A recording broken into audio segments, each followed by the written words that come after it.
বিগত সরকারের সময় দীর্ঘ সময় পাওয়ার কারণে তাদের দীর্ঘ 17 বছরে ক্ষমতায় থাকার কারণে প্রতিটি সেক্টরকে তারা ধ্বংস করেছে, বিশেষ করে শিক্ষা ব্যবস্থাকে।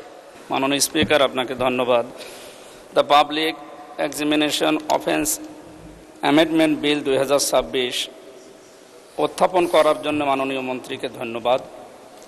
বিলটি অত্যন্ত গুরুত্বপূর্ণ। বিলের বিশেষ করে 1 থেকে 14 পর্যন্ত আমি পড়ে দেখেছি। বিলের উদ্দেশ্য ও কারণের সাথে আমি নীতিগতভাবে একমত। বিলটি পাশ করার জন্য মাননীয় মন্ত্রী সংসদে এনেছেন এবং এটা পাশও হয়ে যাবে, কিন্তু বিল সম্পর্কে, বিলের কারণ ও উদ্দেশ্য সম্পর্কে জনগণকে জানানোর প্রয়োজন মনে করছি।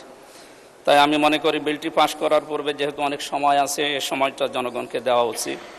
সে কারণে আমি জনমত যাচাইয়ের জন্য কমিটিতে প্রেরণের প্রস্তাব নোটিশ করছি। বিগত সরকারের সময় দীর্ঘ সময় পাওয়ার কারণে তাদের দীর্ঘ 17 বছরে ক্ষমতায় থাকার কারণে প্রতিটি সেক্টরকে তারা ধ্বংস করেছে, বিশেষ করে শিক্ষা ব্যবস্থাকে। এটা স্বাভাবিক অবস্থায় ফিরিয়ে আনতে হলে সময়ের প্রয়োজন। সে কারণে আমি মনে করি আগে শিক্ষার্থীদের শিক্ষা প্রতিষ্ঠানে গুরুত্ব দিয়ে পাঠদান করা, হঠাৎ করে শিক্ষার্থীদের উপরে চাপ দেওয়া আমার মনে হয় সমীচীন হবে না। মাননীয় শিক্ষামন্ত্রীকে আহ্বান জানাবো, বিশেষ করে নকল প্রতিরোধে এবং প্রশ্নপত্র ফাঁসে।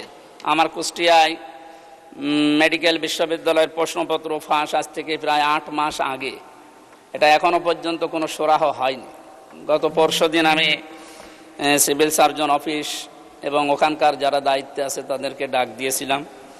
ওনারা জানিয়েছে যে এর সাথে জড়িত আছে বিশেষ করে কুষ্টিয়ার অতিরিক্ত জেলা প্রশাসক এবং আরও কয়েকজনের নাম তারা জানিয়েছে। আমরা মনে হয় এই শাস্তিগুলো যদি ত্বরান্বিত করা হয় এবং কঠিনভাবে, বিলের 1 থেকে 14 পর্যন্ত, এর 9, 10, 11 এগুলো আরও কার্যকর করা